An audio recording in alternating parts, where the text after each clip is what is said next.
இந்த மாதிரி ஒரு துயரமான சம்பவம் நடந்ததுக்கு நான் மிகவும் வருத்தப்படுகிறேன். இதுக்கு இழந்த உயிருக்கு நம்ம எந்த ஒரு பதிலும் சொல்ல முடியாது. அவங்க உண்மையாக அவ்வளோ கஷ்டத்தில் இருப்பாங்க. இந்த மாதிரி ஒரு விஷயம் நடக்காமல் அரசாங்கம் அது உரிய நடவடிக்கை எடுத்திருக்கணும். இதில் அரசாங்கம் தவறுனது ஒரு பெரிய ஒரு காரணமாக நான் கருதுகிறேன். நம்ம பெங்களூரில் இப்படி தான் ஆர்சிபியோட சக்ஸஸ் ஈவெண்ட் பண்ணும்போது 2.5 லட்சம் மேலே மக்கள் வந்திருந்தாங்க. அந்த மாதிரி ஒரு க்ரௌடு அதை மேனேஜ் பண்ண முடியாமல் இழந்த உயிரிழப்பு 11 பேர். இங்கே தமிழ்நாட்டில் 27,000 பேர் வந்ததுக்கு இவ்வளோ பெரிய உயிரிழப்புங்கிறது ஒரு மன்னிக்கத்தக்கக்கூடிய ஒரு விஷயமே அல்ல. இது கரண்ட்டு கட்டு பண்ணாங்கன்னு சொல்கிறாங்க, அங்கே லத்தி சார்ஜ் பண்ணேன்னு சொல்கிறாங்க. ஒரு மக்கள் உயிர் ரொம்ப முக்கியமான ஒரு விஷயம். நம்ம இந்த பொது சேவை வரதே மக்களோட நலனுக்கும் மக்களோட உயிரை காக்கிறதுக்கு தான் நம்ம இங்கே வரோம். அது இந்த மாதிரி ஒரு தவறான விஷயத்துக்காக பொலிட்டிக்கல் அரசியல் நோக்கத்துக்காக சில இந்த மாதிரி தவறான விஷயம் செய்யக்கூடாது. அதை நான் முழுமையும் கண்டிக்கிறேன். இருக்கலாம், அது சிபிஐ என்கொயரி பண்ணால் தான் அது தெரிய வரும். கண்டிப்பாக பண்ணணும். சிபிஐ என்கொயரிக்கு இது அனுப்பப்பட வேண்டும்.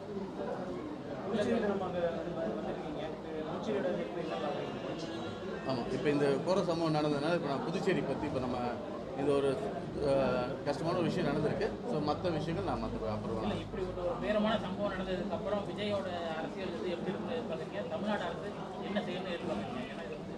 இல்லை, தமிழ்நாடு அரசு உண்மையாகவே உரிய நடவடிக்கை ப்ரோஆக்டிவாக இருக்கணும். எப்பவுமே ரியாக்டிவாக இருக்கக்கூடாது.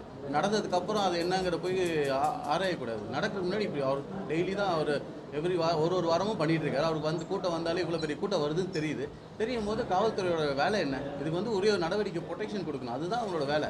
மக்களை காக்கிறதுக்குரியதுக்கு தான் காவல்துறைன்னு வச்சுருக்காங்க. அந்த காக்கி சீட்டை போட்டுட்டு இது மாதிரி தவறான விஷயங்கள்லாம் உடன் போகிறது நல்ல விஷயம் இல்லை. இது சிபிஐ என்கொயரி வச்சாதான் இது உண்மையான விஷயம். அது நம்ம எதுவுமே இப்போதைக்கு சொல்ல முடியாது. சிபிஐ என்கொயரி வச்சதுக்கு அப்புறம் தான் இது உண்மையான விஷயம் என்னங்கிறத நம்ம கண்டுபிடிக்க முடியும்.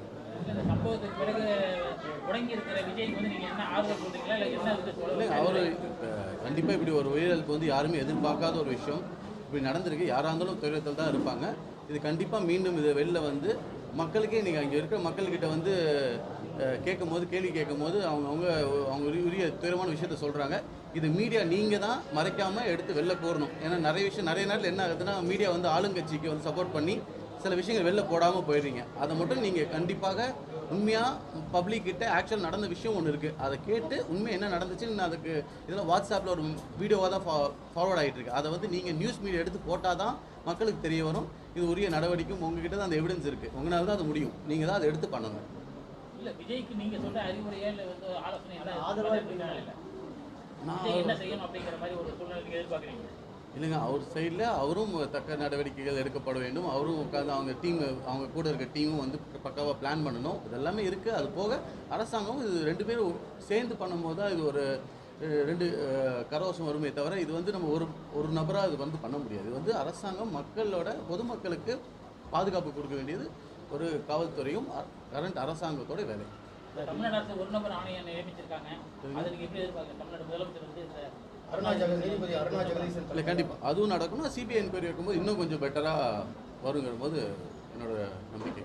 தமிழக வெற்றி கழகத்தோட குற்றச்சாட்டு என்னன்னா, நாங்கள் கேட்குற இடத்த கொடுக்க மாட்டாங்க, அவங்க குறிப்பிட்ட இடத்துல நெருக்கடியான இடத்த கொடுத்தாங்க விஜய் குற்றச்சாட்டு சொல்லியிருக்காரு. அதே போல போலீஸும் சரியான பாதுகாப்பு வழங்கல அப்படிலாம் சொல்லியிருக்காங்க. இந்த கருத்து எப்படின்னு பார்க்குறீங்க? இந்த கருத்துக்கு இந்த விபத்துக்கும் அப்படி பார்க்குறீங்க? ஆமாம், ஏன்னா அதை கேட்குற இதே டிஎம்கே ஒரு மீட்டிங் நடக்கும்போது பார்த்தீங்கன்னா அது கரெக்டாக பக்காவாக பிளான் பண்ணி ஆர்கனைஸ்டாக பண்ணுறாங்க. அதே மாதிரி இப்போ புதுசாக ஒருத்தவங்க வளர்ந்து வந்தாங்கன்னா இந்த மாதிரி அவங்கள தடுத்து நிப்பாட்டுறதுக்கு எல்லா வழியும் செய்கிறாங்க. இதெல்லாம் பண்ணக்கூடாது. அரசியல் உயிரிழப்புங்கிறது ஒரு மக்களோட உயிரை அவங்க வாழ்வாதாரத்தை இன்க்ரீஸ் பண்ணுறது, டெவலப் பண்ணணும், அவங்களுக்கு நல்ல ஒரு வாழ்க்கையை கொடுக்கணும் தான் நம்ம அரசியலுக்கு வரோம். இதை விட்டுட்டு நம்ம போய் இந்த மாதிரி தவறான செயல்கள் செய்யக்கூடாது. புதுச்சேரியில் உங்களோட எதிர்பார்ப்பு எப்படி இருக்குது? அரசியல் எப்படி எலெக்ஷன்? ஆமாம், இங்கே ரொம்ப ரொம்ப மனசு வேதனையாக இருக்குது. இங்கே பார்த்தீங்கன்னா குடிநீரே இல்லாமல் மக்கள் குடிநீரில் கலப்படம் செஞ்சு கழிவுநீர் கலந்து மக்கள் உயிரிழப்பு நடக்குது. இங்கே இருக்கிற முதலமைச்சர் பார்த்திங்கன்னா அவர் சுயமாக இந்தியாவிலே 6வது பணக்கார முதலமைச்சராக இருக்கார். அவர் சொத்து பத்தெல்லாம் வளருதே தவிர ஏழை எளிய மக்களுக்கு உரிய விஷயங்கள் நடத்தப்படலை. நேற்று கூட நாங்கள் பின்தங்கிய மக்களை போய் பார்த்தோம். அவங்களுக்கு படுக்கிறதுக்கு ஒரு இடம் இல்லை. அவங்களுக்கு ஒரு பாம்பு கடிச்சு 2 குழந்தைங்க இறந்துருக்காங்க. அவங்க வீட்டுக்கு பட்டா மாற்றி தரல. இந்த மாதிரி பிரச்சனைகள் பார்த்தா 1008 பிரச்சனைகள் இருக்குது. இங்கே உள்ளே இறங்கி பார்த்தா தான் தெரியுது அரசாங்கம் எந்த ஒரு நடவடிக்கையுமே இங்கே எடுக்காமல் இருக்குது. 25 வருஷமாக அவர் உறங்கி கொண்டு தான் இருந்திருக்கிறாரோ தவிர மக்களுக்கு எதுவும் வளர்ச்சி நடந்த மாதிரி இங்கே எதுவும் தெரியவில்லை. இல்லை தேர்தல் நீங்கள் தன்னிச்சையாக கூட்டணி இல்லாமல் வைப்பீங்களா இல்லை கூட்டணி வைப்பீங்களா? அதெல்லாம் அது இப்போ இதெல்லாம் வந்து ரொம்ப ஏர்லி. அதெல்லாம் லேட்டஸ்ட் ஸ்டேஜ் தான் தெரிய வருங்க. இன்றைக்கி வந்து இவ்வளோ இப்போ இருக்கிற பிரச்சனை ஒரு ஊருக்கும் போய் ஒரு பிரச்சனையை கேட்கும் போது தான் தெரிய வருது. இந்த மாதிரி நிறைய விஷயங்கள் வந்து கஷ்டப்படுறாங்க, நிறைய விஷயங்கள் குறைகள்லாம் நம்மளுக்கு இப்போ தான் தெரிய வருது.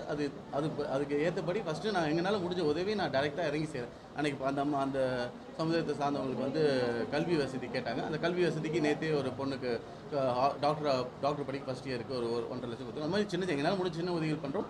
இன்னொன்று இவங்களுக்கு ஒரு ஈகோ சிஸ்டம் பண்ணி தரணும். ஏன்னா அவங்களுக்கு வேலை வாய்ப்பும் அவங்களுக்கு எங்கேயும் படிச்சுட்டு வேலை வாய்ப்பு இல்லை, படிக்கிறதுக்கும் அவங்களுக்கு வசதி இல்லை.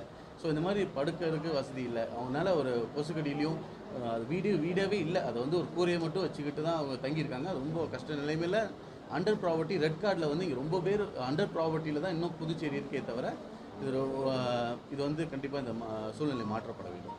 ஆட்சி மாற்றத்திற்கான முன்னோட்டமாக உங்களோட இது இருக்குமா? அது மக்களோட ஆதரவும் அன்புமால தான் நமக்கு தெரிய வரும். ஆனால் நான் பார்த்த வரைக்கும் மக்கள் வந்து அரசாங்கம் மேலே ரொம்ப அதிருப்தியில் இருக்காங்க. அதை எப்படி வெளில கொண்டு வந்துருதுன்னு தெரியல. ஏன்னா இங்கே ரவுடிசம் அதிகமாக இருக்கனால சொல்கிறவங்களெல்லாம் வெட்டி கொலை செஞ்சுறாங்கன்னு ஒரு பயம் இருக்குது. அதனால நிறைய விஷயங்கள் வெளியில் வரமாட்டேது.